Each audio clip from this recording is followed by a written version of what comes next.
இப்போ அந்த பொண்ணை வீடு ஃபுல்லாக தேடுறேன். வீட்டில் அந்த பொண்ணை காணவே காணோம். தங்கச்சி சொல்கிறேன், இந்த மாதிரி அப்பாவும் அவன் அந்த பொண்ணோட வீட்டிலேயே கொண்டு போய் விட்டார். உன் எக்ஸாம் முடிய வரைக்கும் அந்த பொண்ணு அங்கே தான் இருக்கும் அப்படின்றான். இவன் என்ன பண்ணுறான்னா, ஆய் ஜாலி அப்படின்னு சொல்லி கடை அந்த பொண்ணு வீட்டுக்கு போகிறான். அங்கே போய் பார்த்தா அவங்க அம்மா சொல்கிறாங்க, இல்லைப்பா அப்பா கொண்டு வந்து விட்டார், மறுபடியும் திருப்பி கூப்பிட்டு போயிட்டாரு, என்னன்னு தெரியல அப்படின்றாங்க. இவன் வீட்டுக்கு வந்து பார்த்தா சார் கேட்குறாரு, என்னடா அந்த பொண்ணு வீட்டுக்கு தேடி போனால் பார்த்து நினைக்கிறேன், உங்கள் அப்பா உன்னை விட பெரிய கேடிதான், அந்த பொண்ணை மறுபடியும் கூப்பிட்டு வந்துட்டாரு பாரு அப்படின்னு சொல்லிட்டு போயிடுறாரு. அப்புறம் அவங்க அப்பா எங்கேயோ வெளியூர் போகிறாரு போல இருக்குது. 2 நாள் கழிச்சு தான் வருவேன், மழை பயங்கரமாக வரப்போகுதுன்னு நினைக்கிறேன், உன் பையன் வேற தனியாக இருக்கான், அவனை கொஞ்சம் பார்த்துக்கோ, அந்த பொண்ணு வேற இருக்குல்ல மேலே அப்படின்னு சொல்கிறாங்க.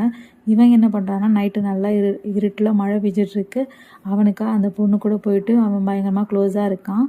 இது யாருக்கும் தெரியல அங்கே, ஏன்னா தங்கச்சியும் அம்மா மட்டும்தானே இருக்காங்க. அப்படியே +2 எக்ஸாம் வருது, அதை எழுதுகிறான். ரிசல்ட் வர டைமாக பார்த்து இந்த பொண்ணு என்ன பண்ணுதுன்னா, சைடில் போயிட்டு வாந்தி எடுக்குது. அவங்க அம்மா பார்த்து ஷாக் ஆகுறாங்க. அப்புறம் அவங்க அப்பா செம்ம டென்ஷன் ஆகிட்டாரு, ஏன்னா இந்த பொண்ணு ப்ரெக்னெண்ட்டாக இருக்குது. அவனை போய் கழுத்து பிடிச்சி இழுத்து கூட்டு வராரு, செம்ம அடி அடிக்கிறாரு. என்ன ஆச்சு, எதுக்கு என்னை போட்டு அடிச்சுட்டே இருக்கீங்க அப்படின்னு கேட்குறாரு. அப்போ இவன் சொல்கிறான், இந்த மாதிரி உன் பொண்டாட்டி கர்ப்பமாக இருக்காடா, அது கூட உனக்கு தெரியாது அப்படின்னு கேட்குறாங்க. பயங்கரமாக அடிக்கிறான். படிக்கிற வயசில் ஏன்டா அப்படி பண்ணுறேன்னு சொல்லிட்டு பயங்கரமாக திட்டுறாரு. இவனுக்கு ரொம்ப கோவம் வந்துடுது. பொண்டாட்டி கூப்பிட்டுட்டு வெளியே போகிறேன்னு சொல்லி போயிட்டான். 2 பேரும் பீச்சில் போய் உக்காந்துட்டுருக்காங்க. சரி இப்போதைக்கு நான் ஒரு ஹாஸ்டலில் சேர்க்குறேன் அப்படின்னு சொல்லி அந்த பொண்ணுக்கிட்ட நகை இதெல்லாம் வாங்கிட்டு பணம் வச்சு காசு எடுத்துகிட்டு வந்துடுறாங்க. அதுக்கப்புறமா சிஸ்டர்கிட்ட போயிட்டு, இந்த மாதிரி இது என் தங்கச்சி அப்படின்னு சேர்த்துக்கோங்கன்னு சொல்லி சேர்த்துடுறான்.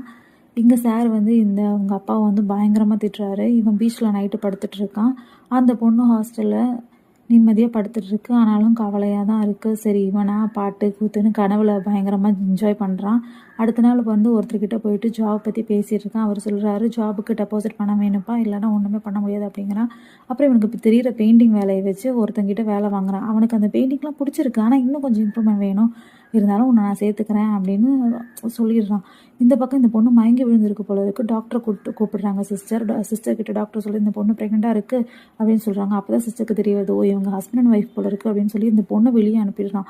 இவன் இதெல்லாம் தெரியாமல் இந்த ஹாஸ்டலுக்கு வந்துடுறான். சிஸ்டர் பயங்கரமாக திட்டுறாங்க, நான் அவளை அப்போயே வெளியே அனுப்பிட்டேன், அவள் எங்கேயோ வெளியே போயிட்டு அங்கே போய் தேடிக்கும் அப்படின்றாங்க. இவன் ஊர் ஃபுல்லாக தேடுறான், தெருவாக தேடுறான், எங்கேயும் காணோம் இந்த பொண்ணை. ரொம்ப பயமாயிடுது அவனுக்கு, ரொம்ப கஷ்டமாயிடுது.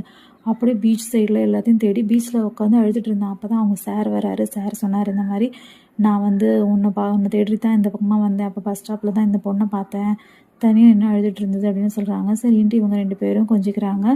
அப்புறம் இந்த சார் என்ன பண்ணுறாங்கன்னா, ஒரு இடத்துல இந்த பொண்ணை வேலைக்கு சேர்க்குறாங்க. அங்கே வந்து குடும்பக்காரியாக இருக்காங்க அந்த ஓனரு, அது தெரியாமல் இவங்க வேலைக்கு சேர்ந்துடுறாங்க. இங்கே வந்து சார் இவங்க அப்பா அம்மா கிட்ட இந்த கஷ்டத்தை பற்றிலாம் சொல்லிட்டு இருக்காங்க.